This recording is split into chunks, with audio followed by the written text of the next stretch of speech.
We're going to go ahead and get started this morning.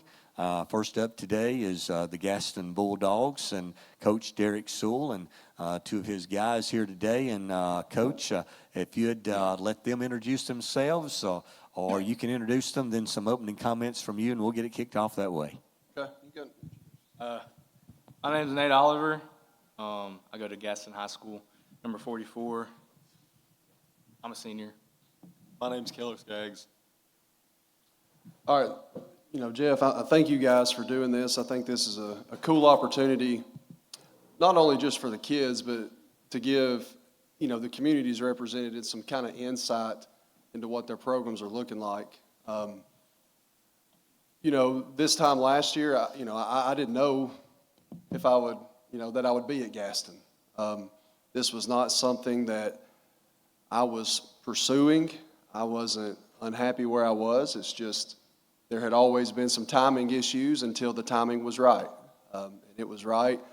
And 10 years later, here I am back at Gaston. I couldn't be more excited. We have excellent numbers right now. There's a lot of excitement around the program. I've probably put this group through probably one of the more rigorous and I guess hardest workouts I've put a group through.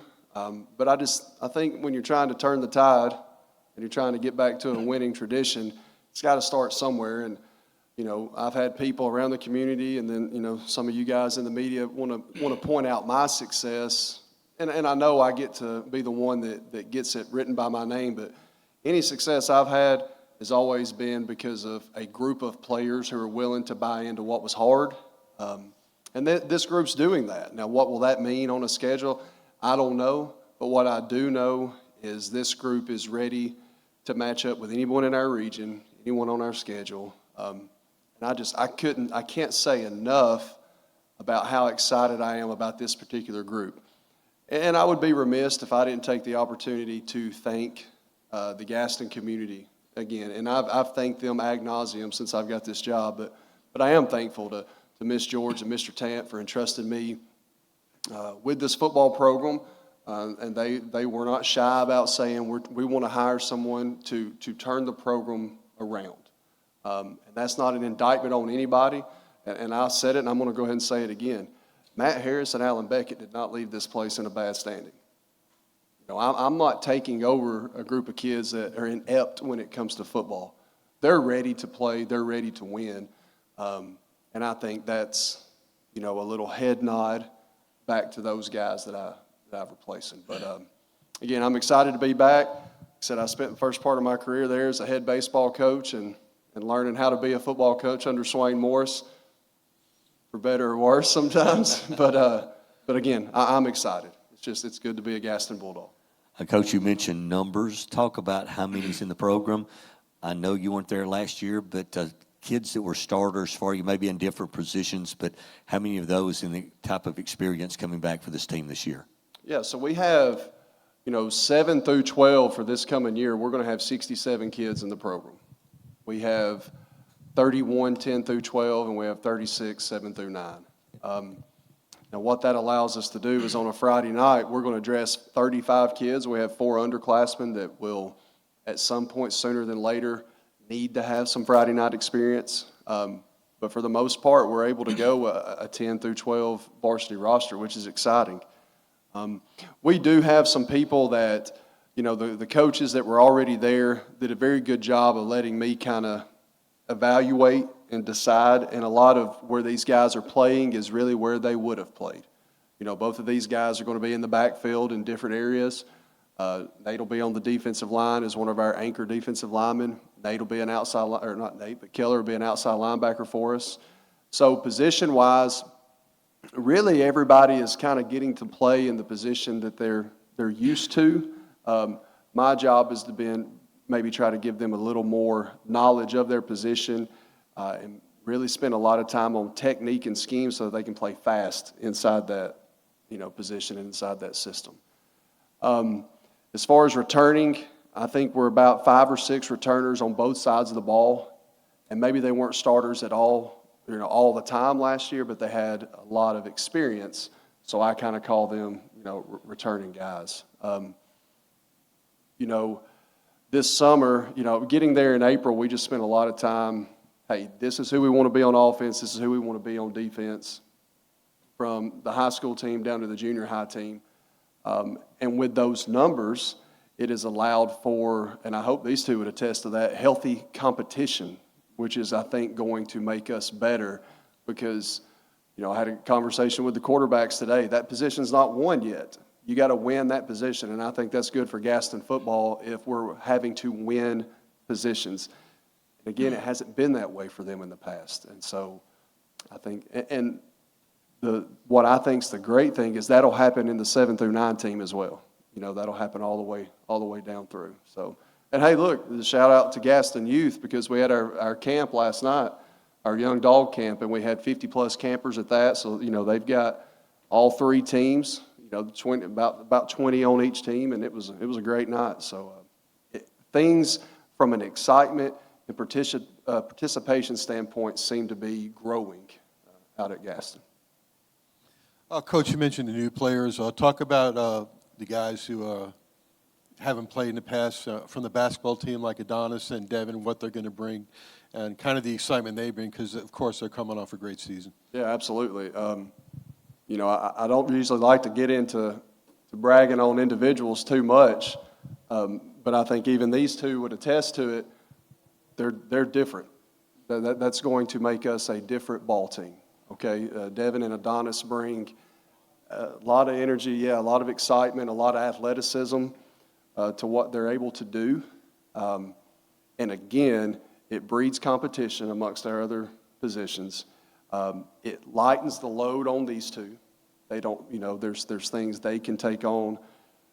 And again, I know we hadn't been in pads yet, but what I watched those guys do, it's pretty special. This is for the players. Guys, why don't you just talk about maybe some positive impact changes you've seen since Coach took over, and also talk about the impact he's made on you personally in just the short time that he's been there so far. Definitely organization. Like there's a plan, there's something we need to do, a place we need to be, and he gets us there. I think that helps us as a team. We got a lot more discipline. We were lacking a lot of that. Yeah. It definitely, and not only that, but it brings this level of intensity because we're confident in where we're going to be and what we're supposed to do. So now we can focus on the intensity of the game, and it benefits us as players, as a team. Coach, y'all don't leave the friendly confines of Bill Boyd Stadium until week 6. Talk about how you're gonna use that to set up this season.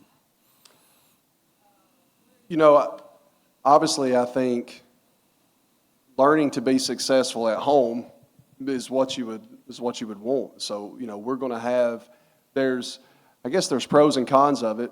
I feel like this group will be comfortable and play a little more confidently in front of at Bill Boyd. So what we've got to make sure that we teach them is how to perform when we do go on the road. And you're right, it's a while before we go on the road. And it would be easy to say, well, hey, we need to get as much winning done as we can at home, but I don't want them to fall into that train of thought. So, for me, I know it's not, they're all home games there at the front end, but we're just going to have to attack it the same way we would on the road. If we do what we're supposed to up there up until week 6, then I hope when we go to Pleasant Valley or wherever we're going that we can turn it into a home-like atmosphere and fans follow us. Each one of you guys got new lockers last year, got skins for your helmets, things like that. You got a new coach this year, so the outlook's obviously changed overall for you guys. Can you guys speak on that a little bit about your mindset approaching this season? When you feel like you got the support of your coaches and equipment and stuff, I can't really explain it. It brings you up. Like you feel like you have people behind you helping you play the sport that you love. Like I was talking to one of the coaches, and usually we have like 2 or 3 coaches out there with us. But when we got like 5 or 6 coaches focusing on positions, it helps us be more organized and have people who can focus on things. And it's a lot of support. It helps us. Yeah, getting new things brings a lot more excitement to the players. Yeah, I think it's been helping just mentally a lot. It brings energy too. Like the coaches bring a lot of energy, and so when you have more coaches, more people talking, more people being loud, it's a lot more energy, and it helps us. So I want to ask the players, guys. going into the season, you've worked hard on, I know, all summer, new coaches coming in. Talk about goals for the team. I know you guys probably have discussed those, and maybe individual goals for you and your positions. I think as a team, I always like getting out there and having 11 guys being physical. And I feel like that's part of the game, and that really helps me, have confidence in us when we're physical and getting out there and getting them. Personal goals, I just want to do my part for the team, do what Coach tells me to do. If he points me in one direction, that's where I'm going. So that's my personal goals. So we have more seniors than we've ever had. I think the most seniors we've ever had since I've been there is 4. Yeah. And we have what? How many? 13 this seniors. year. And I just hope that each senior sets a good example for the younger guys to want to keep playing and playing to their best ability. Yeah, there's a different level of confidence out there when you've got seniors behind your back helping you. So. Question for you guys. Y'all are representatives of the team today. You're here at Media Day. What does it mean to you to be selected to be representing your team and your community? Feels good. It's an honor because we've been doing this for a long time, and watching the older guys do this and being in this spot, just getting to be here representing feels really good as a player. It's an honor to be trusted to speak upon the school and the team and the community. Coach, you mentioned coaching with Coach Morris. That's the last time Gaston made the playoffs. Have you had any conversations with him since you took the job, just kind of about questions about it, maybe things that he had to deal with as a head coach that's a little different now? Maybe 1 or 2. Yeah, we've talked a little. He was the first one to call me and, congratulate me. And even before then, he had called and we had talked about a few things. And, but I've been picking Swain Morris's brain, Paul Benefield's brain, Scott Martin back there. I mean, I'm always going to reach out to guys that have had success and have done it before me to see how I need to do it. But yeah, we've had a few good conversations about being back at Gaston. Coach, 2A Region 7, I believe you open with Asbury here in a couple of weeks, not far away. Talk about region, talk about your schedule, the challenges there this year. Yeah, so it's a tough region. I think from top to bottom, I think everybody in the region is in play to make the playoffs. Certainly, you would have to look at Pisgah and say Pisgah's an elite team. I know Pleasant Valley has had some recent success, Cedar Bluff, North Sand Mountain. There's teams that are used to making the playoffs in that region, but we're not going to shy away from that. Okay, we've set out a goal to, and my goal, and something I've said to them all along, is consistently gaining. So we're not going to attack this thing and lay it down and say, look, I think we can do this. Okay, and I've had it said in the past, and I've said it to teams in the past. And any coach that gets up here and tells you they've never thought this way is filling you a line. I've looked at schedules before and thought, well, I think this is what we can do. But I have not allowed myself to do that here because I know what I see at practice. I know what this region looks like. I know what my non-region looks like. And I think I have a group that in all 10 contests, I'm going to put them out there and we have a chance. And that's all I can ask for them to do is be consistent in the way they approach everything. And if we consistently gain throughout just a game from the beginning of a series to the end of a series, from series to series, from quarter to quarter, from half to half, from start to finish, if we are consistently gaining and finishing better than we start, then I think we've got a good chance to do something that I don't think, and I don't mean this in a bad way, but something that I don't think very many people think we can do. And I think that's kind of where we are quietly building steam and building up a lot of pressure that is ready to blow. And so we're going to attack it week to week. Coach, last question to wrap it up today. Talk about what you've done this summer as far as OTAs, 7-on-7, the work that these guys have done so far this summer. Yeah, absolutely. So you two correct me if I'm wrong, but the 7-on-7 at Collinsville was probably the first time you guys had never been to a 7-on-7 or an OTA, had you? No, not. Like younger. We went to one with Coach Harris. Yeah. Yeah. So, what Coach Harris was doing offensively and then with what happened last summer so late, it's been a while since they've been. So We went to a 7-on-7 at Collinsville, and it started slow because, again, how do I compete? That's my biggest thing is how do we learn to compete in an aggressive manner? But we finished that day better than we started.